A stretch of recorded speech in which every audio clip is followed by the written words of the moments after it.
why are middle-class people of a certain age so liberal or progressive on some of these issues? And I think the BBC is a big part of that. People in politics really have convinced themselves they're these game-playing geniuses. Like, they think they're playing 4D chess, but they struggle with a game of buckaroo. And this is a perfect example of that, I dare say. Yeah. I think it speaks to how this debate is changing globally, actually, now, and that people are starting to wake up out of this very foolish dream that men can be women. Hello and welcome to the Spike podcast. I'm Georgina Mumford. I'm joined with Spike's editor, Tom Slater. Hello.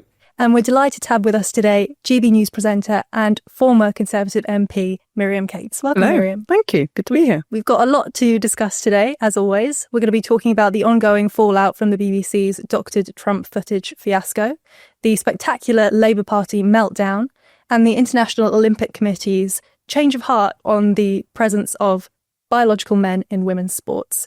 But before we do, Tom, you've got something exciting to plug for our viewers. Yes, as people heard about on the podcast last week, we've got a very exciting event coming up at the end of this month. The screening, the premiere, in fact, of our documentary Think Before You Post, all about the rise of the British speech police, on Tuesday, the 25th of November at the Rich Mix Cinema in London. We're going to have a screening at 7 p.m. There'll be a Q&A afterwards with cast and crew, and we'll almost certainly be going to a pub nearby afterwards. We'd love to see you there. Just go to spiked-online.com/events to book your tickets. And yeah, we'll see you on the 25th. We should also remind people that this is only the first part of a two-part conversation.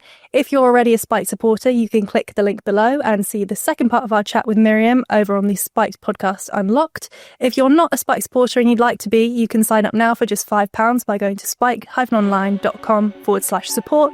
And you'll not only get access to the Spiked podcast Unlocked, but lots of other benefits besides. So if that does appeal, go to spiked-online.com/support. Now, Miriam, I want to kick off by asking you about this whole BBC ordeal.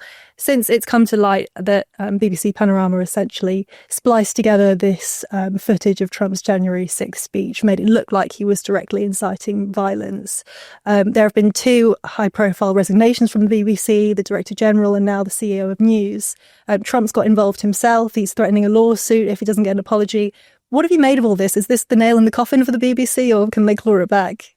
Well, it probably should be the nail in the coffin. I don't think it will be, because I think so many millions of people do still just watch the BBC out of habit. I do think it still does some good things, and maybe we'll come on to that. But when I first heard the story, saw the story, I thought it would be a storm in a teacup. And partly that's because I think anybody on the right in this country knows the BBC is biased and just sort of think, is this news? But then when I read the dossier in full, I mean, my jaw was almost on the floor. And usually I think there are two sides to most stories. You know, even stories where right and left really, really disagree on, there's always some truth in the other side.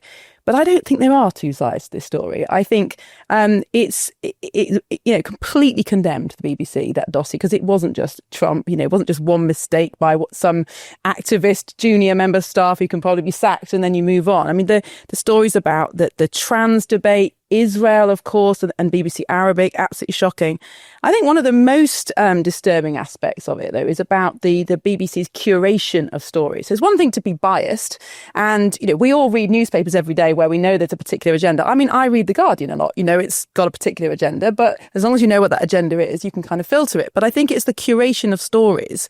And, you know, I've long joked with people that all the BBC care about is Drag Queen Story Hour, and yet, and that is that's the truth. You know, the notifications that the BBC app sends through to people are always completely different to what the other outlets are sending out. And if you think so many people in this country only listen to and watch the BBC, they've got extraordinary power. And I think they've really abused that power. And I think that the BBC has been a really important and devastating cultural tool, actually, over the last 20 years, and explains a lot of what's gone wrong in this country. So I don't know what the future is for the BBC. I'm not sure. As a small C Conservative, I want it to survive because it has been in the past a brilliant institution.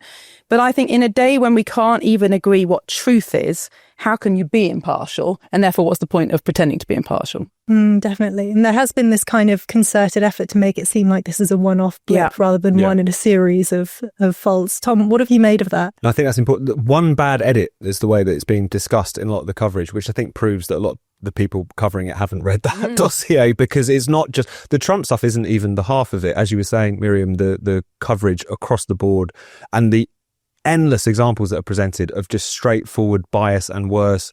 The coverage of the Israel-Gaza is shocking. I mean, the way in which BBC Arabic in particular were offering hundreds of appearances to explicit anti-Semites to appear on their channel. People who have said things like, we should burn the Jews like Hitler did, who were coining it in from the BBC since October the 7th. The selection of stories, as you say, things that would end up on people's phones as those push notifications was absurd. There was something like, I forget if it was a 1 month or a 2 month period. They looked at what was being sent out on those push notifications, and there was only a handful of stories about illegal migration. Most of them were about the horrible lot that illegal migrants experience when they're in this country. Meanwhile, there was more than a dozen stories about Russell Brand. I mean, it's so telling where this slant is. My favourite example is that BBC Verify, who are obviously the butt of many jokes on social media these days, get a mention in this report because their first big investigation was about allegedly kind of racist car insurance. So if you're in an area of many ethnic minorities, you have to pay a premium. This story was so shoddy, they had to not just correct it, but completely retract it.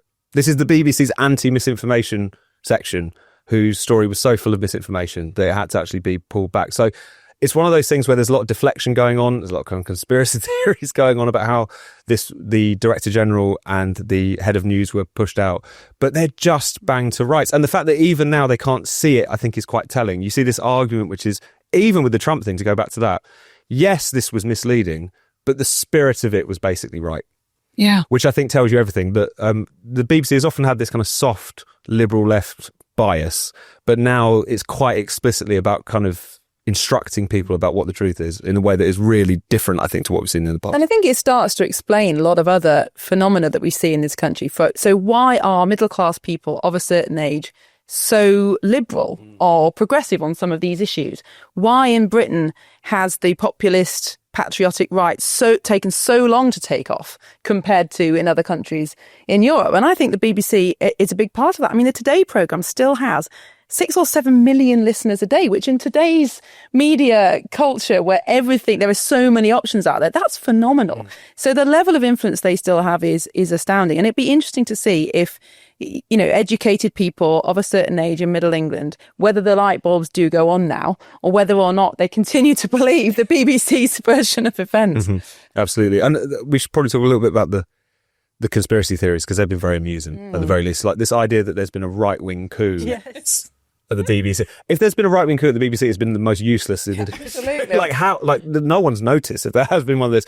And I think it's really, really telling that under sustained attack and also being presented with endless evidence of their own bias and misinformation, the fact that they've essentially interpreted that as an attack on them, I think is really, really telling. And it's not just the outriders, the kind of former BBC presenters who now have podcasts where they're saying what they really think, and it's what we all imagined what they think. It's even people within the BBC on the day after the resignations on the Today programme. Nick Robinson was pretty explicitly kind of saying that, of course, there is a campaign to take us down. Maybe if you didn't engage in this kind of behaviour, there wouldn't be a campaign to pull you back down to size. But I think even now that bunker mentality has really set in. And I think they've also been they've been responsible for undermining trust in the mainstream media. And of course, the mainstream media has faults, but I think one of the problems has been that the BBC has set itself up as impartial, unchallengeable. And because people have realised that they are neither of those things, then actually they've lost trust in the media altogether and not just the BBC. And, we now see conspiracy theories online everywhere you can look. And especially for young people or people who haven't grown up with a sense of what the accepted truth is, I think this is quite dangerous, whichever side of the debate you're on. I do want to turn now to the topic of Keir Starmer and the Labour Party. Things aren't looking particularly good at the moment. The culture... It was all going so well before then. Yeah, exactly. The culture at Number 10 is now being described as toxic. There are rumblings that the Health Secretary Wes Streeting and Home Secretary Shabana Mahmood are sort of manoeuvring to take Starmer's place. He's assured everyone that he'll do everything he can to keep his leadership. Tom, do you want to elaborate on what's going on at the moment? I don't know if I can. I mean, this was so confusing. Mm-hmm. So just out of nowhere the other night, sources close to the Prime Minister, which is obviously with his say-so as much as he's tried to deny it now, tried to conduct what is basically a kind of preemptive strike against Wes Streeting. He's made no secret of his ambition, shall we say, but has also, generally speaking, publicly tried to maintain loyalty to the Prime Minister. all of these claims that he's been going around potentially trying to organise some kind of putsch after the budget, or if not that, then after the local elections. And it's just failed absolutely miserably. If the idea was to try and flush Wes Streeting out, force him to say something loyal on the morning round as he did, it hasn't really worked, because yes, he has done the kind of template statement of course I support the Prime Minister, but it's also just given him an opportunity to go on the airways, put some punchy lines out there and remind people that if nothing else, unlike Keir Starmer, he does have a pulse. So it's one of those things where there is people in politics, and you could probably speak to this much better than I could, Miriam, who really have convinced themselves they're these game playing geniuses. Like they think they're playing 4D chess, but they like struggle with a game of buckaroo. And this is a perfect example of that, I dare say. Yeah. And I mean, all of the above. And also you can't, I think, in politics ever predict the outcome of interventions. And there are so many moving parts, aren't there? I do think, I mean, I only relatively recently been involved in politics. I joined the Conservative Party in 2018.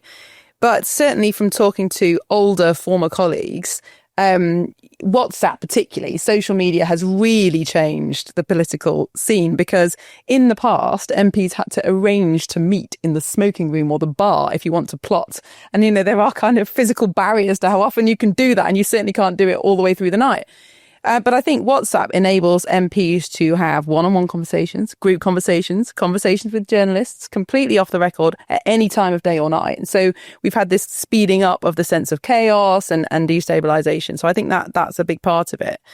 The government's in a complete rut. And I think the Conservative Party would have been in a complete rut if the Conservative Party was in power now, because essentially the economy is on the verge of collapse. And the kinds of things that have to happen to fix it will be deeply unpopular, whoever implements them. And Labour backbenchers are absolutely not willing to implement them. So I actually feel very sorry for Keir Starmer and Rachel Reeves. I don't for the first minute think they're the best Prime Minister and Chancellor we could possibly have. I don't think they're particularly engaging individuals, but nevertheless, they are the slave to their circumstances right now. And there's not a lot we can do. But I think more broadly, it speaks to the type of politicians we now have, which are generally quite boring, don't have really an opinion about things. If they do have an opinion about things, they're too scared to share it.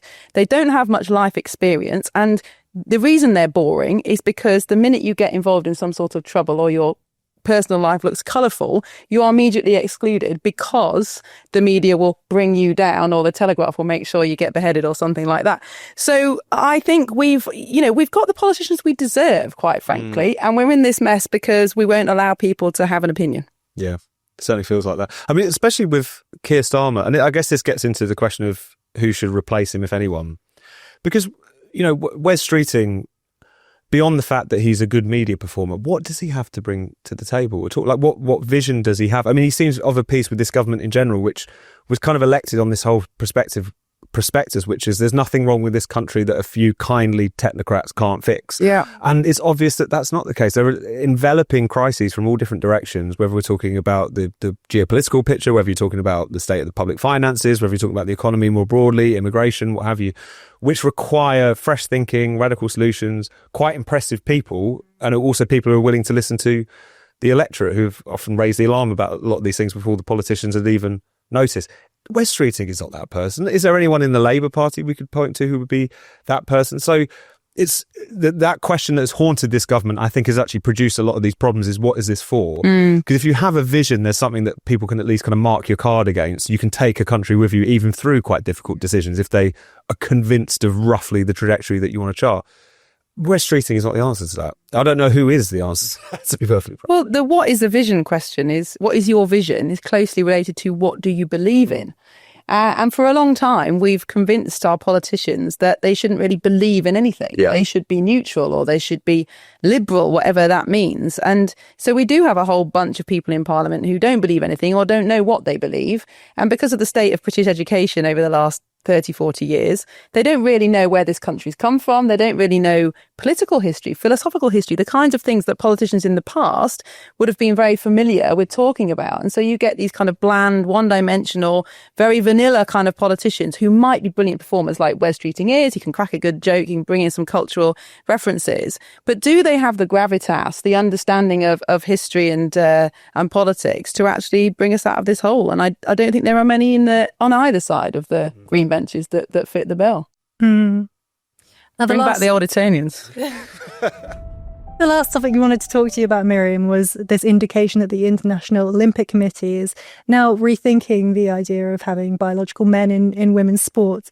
Are you feeling quite positive about this?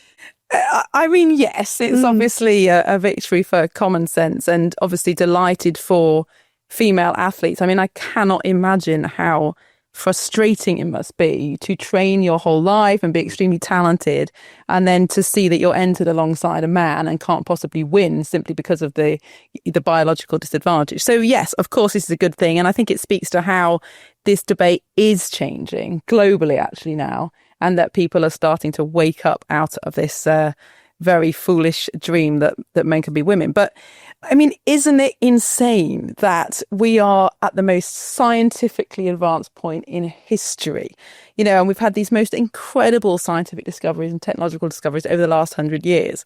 And yet we somehow now need science to tell us something that all humanity has known empirically for 100,000 years, that men have a strength, a speed, a fitness advantage over women. I mean, isn't it just insane? And I think it really, it really punctures this idea that we have progress, that humanity goes through, there's an arc towards progress. Because, yeah, we make technological advancements and discoveries, that's absolutely true. But human nature doesn't progress. You know, we're just as susceptible to the same kind of foolish thinking, magical thinking, superstition that our ancestors were before the joys of science. So I think we've just been too arrogant, really, about our ability to think our way out of problems, and we should just be a bit more empirical. We were discussing earlier, there seems to be this report that's been going around that actually men do have a physical advantage over women. No way! They were presented with this mind-blowing research.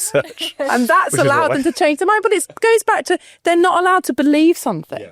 So they're not allowed to believe that men are stronger than women. They have to wait for a report that makes it socially acceptable for them to then say, oh, well, actually, this might be right. Yeah, on social acceptability, Tom, do you think that their hand has really been forced by sort of female sports personalities who have been campaigning for this doggedly, or more just a general vibe shift where ideologies like trans are becoming more acceptable to challenge? I think that's a huge part. And there's been people who've been campaigning on this for so many years, very lonely fight for a long time. Sharon Davis, etc., have been absolutely fantastic.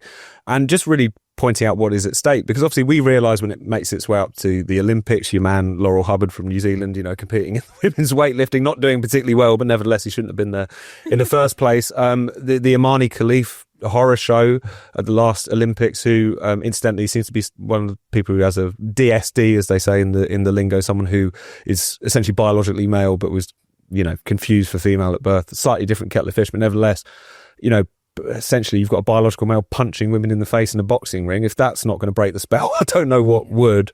But it's one of those things where it's, how do these institutions get captured in the first place? You've got the Olympics, it's doing one thing, which is trying to create fair competition for the best athletes in the world to compete against one another, and they couldn't even do that. And as I was saying, it's the things below that which are also concerning and also won't have changed as a result of this, which is just grassroots sports, lower level sports, everything from park runs to something a bit more organised and official, are still infested with all this stuff. And that still becomes a way in which a girl or a young woman who's talented is going to be pushed out of a sport that she could excel in purely because there's a bloke there who shouldn't be there. So that's where the battle continues, I suppose. But it is good to see that this has happened finally, or seems to be happening, I should say. Yeah, definitely. And maybe this is a bit of a difficult question, Miriam, but for all of the great sportswomen who have been fighting against this for a long time, there have also been sportswomen, mainly from individual sports, interestingly, who have been very pro-men in women's sports. I wonder, why do you think that is? Is it sort of fear, or is it they genuinely are for this? I mean, I don't know without speaking to them, but I think certainly women are much more susceptible to this idea of this woke idea of fairness and compassion, which I don't think is true fairness and compassion, but the idea that compassion is basically giving people what they want, and that the worst harm you can possibly inflict is to hurt somebody's feelings or make them feel excluded. And of course, that is the way that we should operate around children or people who don't have agency. You know, we do owe them a duty of compassion. But when you inflict that compassion on grown men who should know better, then it is just damaging and ridiculous. But women are conditioned to be kind. And, you know, we probably naturally are more kind in the sense that, our biological role is to care for very small dependent babies, and being kind and compassionate is what keep those babies alive. But when that compassion is applied to grown men who want to wear dresses and go into women's changing rooms, then it's obviously a misapplication of that compassion. But you can see how girls particularly are dragged along in it, and that's why girls are more liberal and woke generally. But I don't know. I mean, what you think about gender is such a proxy for your wider political beliefs, your social status, that you can, it's perfectly understandable why some sportswomen are more interested in appearing kind and not being cancelled than they are in fairness, because it's a difficult debate for them. Definitely. Now, that is all we've got time for, but this conversation is not over. We're going to be continuing it over on the Spiked podcast Unlocked. You fill up the Conservative Party with people who aren't Conservatives, and then you're surprised when they don't do Conservative things. And the Conservative Party has not yet solved this problem. Do click the link below if you're a subscriber, and we'll see you there. Thank you so much for watching the Spiked podcast. We'll be back at the same time next week. In the meantime, why not subscribe to Spike's YouTube channel and then click the bell so you're always alerted whenever there's some new content. Spiked is producing more videos than ever, from podcasts like this one to interviews to our series of polemics. You really, really don't want to miss out on it. Plus, to get your daily dose of Spiked, just go to spiked-online.com. That's our website at spiked-online.com.